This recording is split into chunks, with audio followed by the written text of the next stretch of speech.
Men hozirgina poyezd sotib oldim va u butun tezligi bilan chuqurga qarab ketyapti. Biz mashinalarni buzib tashlaymiz, tonalab dinamit portlatamiz va mashinaga 10 ta reaktiv dvigatel o'rnatamiz. Hammasi siz eng zo'r eksperimentlarni ko'rishingiz uchun. Boshlanishiga esa bitta uyni 100 mingta salyut bilan to'ldirib chiqamiz. Bu ishlarni uyingizda takrorlamang. Bu eksperiment uchun yigitlar o'zini manekenini uyda bekitadi.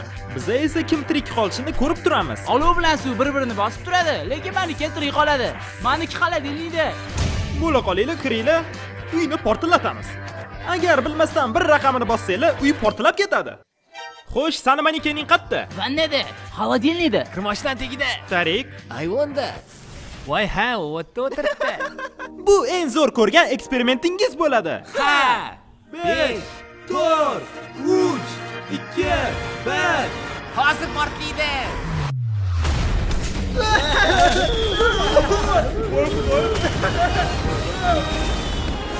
Uyga nima bo'ldi? Men uni boshqa ko'rmayapman.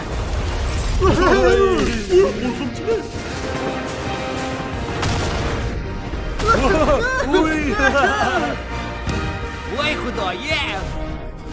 Menimcha bizani manekenlarimiz tirik qolmadi. Uy butun kechasi hamma narsa yonib ketmagunicha yonib turdi. Hamma manekenlar bilan birga. Keyingi eksperiment. Biz arqon tortish o'yinini haqiqiy tank bilan, avtobus bilan o'ynaymiz. Yutqizgan chuqurga qarab tushib ketadi. Tank 100 tali yutqizmaydi. Biz menimcha yutqizamiz.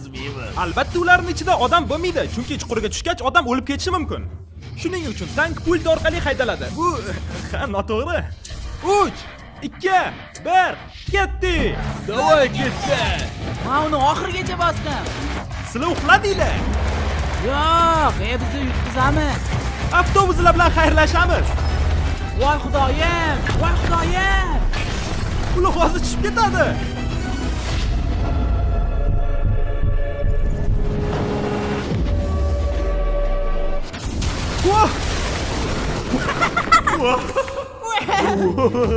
Avtobuslarning signalini eshityapsizlarmi? Biz chuqurga avtobuslarni ko'rgani tushyapmiz. Ularning signali ishlab qoldi. Voy yo'q. Pastga qarash kerak emas, juda qo'rqinchli. Qimillamasang-chi. Men qimillamayapman. Biz chuqurdamiz. Yo'q, xudoyim, qara. Nimaga avtobus tankni yutaman deb o'yladi-ya? Unaqa deb o'ylamayman. Videoning oxirida poyezd relsdan ketib, shu chuqurga tushib ketadi. Lekin bu ishni qilishdan oldin bu 50 ming dollar, 1000 funt trotil bilan o'ralgan. Bu esa Will. Nimaga bolalar? O'rtadagi turgan qutini ko'ryapsizmi? Yo, alhazar. Bu portlash atrofdagi trotillarning 1% kuchi edi. Biz bu yerda xavfsizlikdamizmi? Ha, hammasi yaxshi. Mana kartam. Shu 50 ming dollarni saqlab qolishda siz xohlagan miqdordagi pulni ishlashingiz mumkin. Ularga xohlagan narsangizni sotib oling. Daraxtlar, ishlar, hattoki temirlar.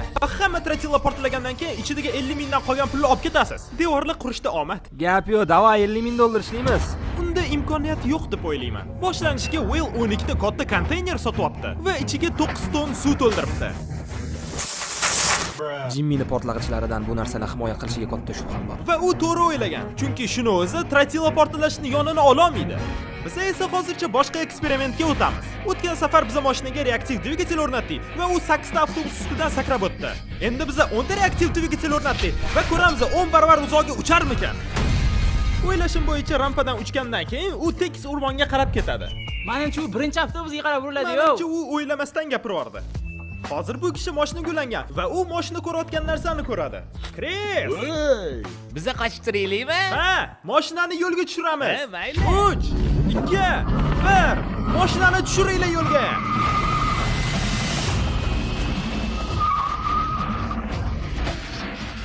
U bizga qarab ketyapti. Men signalni yo'qotib qo'ydim. Biza bu yerdan sursangmikin, ha? Yo'q, men tekislab qo'ydim.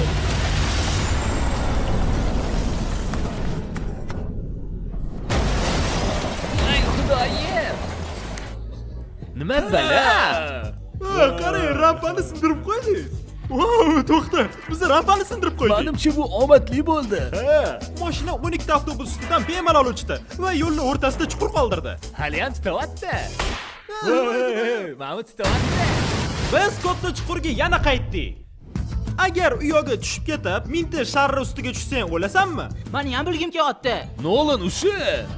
Nimani usti, nima qilyapmiz? Hayır. Oh! Yaqin ham tushmading-ku. Omadimizga bizda yana manekenlar bor. Ehtiyot bo'l, ehtiyot bo'l.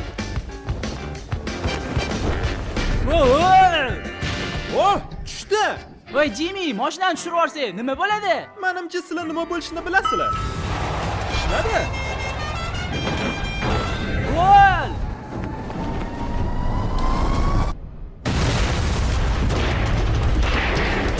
Lekin menimcha tirik qolmadi. Keyingisiga ketdik. Shu paytgacha Will 50 ming dollarni saqlab qolishga harakat qildi. To'g'risini aytsam, u juda jiddiy qarabdi bunga. Oxirgi 4 kun ichida men professionallarni chaqirdim va biz shlakoblokdan devor qurdik. Matraslarni qo'yib, ikkinchi devor qatlamiga o'tdik. Dinamitini urib o'ta olish kerak emas. Siz men o'ylaganimdan ko'ra yaxshiroq ish qilibsiz. Keling kelishamiz. Agar trotilni 2 barobarga ko'paytirishimga rozi bo'lsangiz, pulingiz ham 2 barobarga oshadi. Demak 100 ming va 2 barobar ko'p trotilami? Ha, lekin hammasi portlab ketsa, siz hech nima yutmaysiz. Rozi bo'l, rozi bo'l. Okay. Kelishdik, jongiram, kelishdik. U ishini davom etguncha biz bolalar bilan bowlingga ketdik. Bowling uchun sharlar esa mana bu mashinalar. Men buzib tashlashga tayyorman. Strike uramanmi? Ko'ramiz. Birinchi urinishda strike. Voy, bizga tarafga qarab ketyapti. Qochishimiz kerak, qochishimiz kerak. Va, u oyoq tarafga ketdi, aylanib ketyapti. U qaytyapti, u qaytyapti. U qaytyapti. Ikkinchi dubl. Oh, bunisi zo'r strike bo'ladi.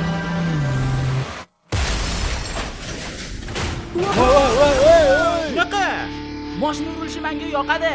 Agar sizlarga haligacha qiziq bo'lsa, birinchi mashina haligacha aylanib yuribdi. Bu eksperimentda biz yigitlar bilan yangi Merchda yurdik. Ularni bizni yangi magazinimiz MrBeast.store da sotasangiz bo'ladi. 2-1. Biz uzoq nomli shopmrbeast.com sahifasini MrBeast.store ga alishtirdik. Tur bu yerda. O'lishimizga sal qoldi. Men sizlarga osonchalik strike urishni ko'rsataman. Okay. Mana sizlarga strike jongina. Domain Store onlayn sotuvchilarga juda qulay. Bu endi tutda otish bo'ldi-yu. Bu hozircha eng zo'r otish. Zo'r bo'ldi. Agar siz sotmoqchi bo'lsangiz, Domain Store ishlating. Agar sizning sahifangiz internet magazin bo'lsa, Karlli mashinasi edi. .com sahifasidan ko'ra .store meni sahifamligini bildiradi. Oh. MrBeast.store sahifasiga kirib, bizning yangi merchimizni sotib olishni unutmang. Men Willni pulini va dinamitni 2 barobar ko'paytirganimga, u 7 qavat devorni 9 ton suvdan, matraslardan, shlakoblok devordan, yana matraslardan, ikkinchi shlakoblok devordan, yana 14 ton suvdan va nihoyat turpodan quribdi. Aslida menda yana bitta qavat bor. Prosta buni Jimmy bilmaydi. Nima? Ey, Jimmy. Qanaqa qilib Feasibles portlataman? Gapam shunda-da. Trotil 2 barobarga ko'paytirildi. Endi Willni bunkerini sinab ko'ramiz. Men esa 1 yoshdan 100 yoshgacha bo'lgan videodan 40 yoshli kishini chaqirdim. Siz knopkaga javob berasiz. Hozircha hech nima bosmang. Voy xudoyim. Vaqt keldi. Tayyor bo'lganingizdan keyin knopkani bosing.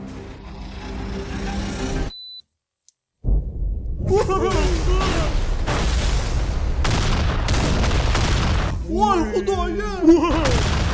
Voy, pullar yuzdan uxladi. Voy xudoyim. Siz mana bu tutunga qarang. Vobshe hech nima ko'rinmayapti-yu, nimadir bormi? To'xtanglar, osmondan pullar tushyapti. Ketdi kunim bekorga ketdi-yu. O'xshamagan bo'lsa ko'tara olaymikin mana? Pullarimga nima bo'lganini ko'rish kerak. Nimaga biz yuguryapmiz? Men yuguryapman, chunki u yuguryapti. Ey xudoyim. Yo'da shuncha pul qopti. Biz pullarni yig'ib chiqdik va 95 ming dollardan ko'proq pul qopti. Men 95 ming dollar yutib oldim. 95 ming dollar bilan tabriklayman. Ketdi, endi ko'ramiz. Poyezd yamaga tushsa nima bo'ladi? Va mana siz kutgan vaqtingiz keldi. Poyezd butun tezligi bilan shu katta chuqurga qarab tushadi. Agar sizlar shu poyezdda bo'lganingizda qatga o'tirardinglar? Men manikeni poyezd kabinasiga qo'ygan bo'lardim, chunki bu eng xavfsiz joy. Yaxshi, sen uddalaysan. Voy, bugun biz faqat oldidamiz. Feastables shokoladini esa birinchi joyga qo'yamiz. Ko'rishingiz ishni yig'ishtiringlar. Feastables bor. Biz bu daqiqani butun umr kutdik. Bu dahshatli bo'ladi. Nolan, poyezdni qo'yib ol. Poyezd yo'lda. Qani ketdi.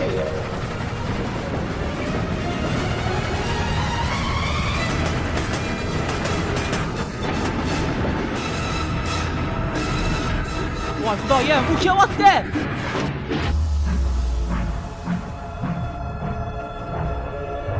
Voy xudoyim, hozir tushib ketadi.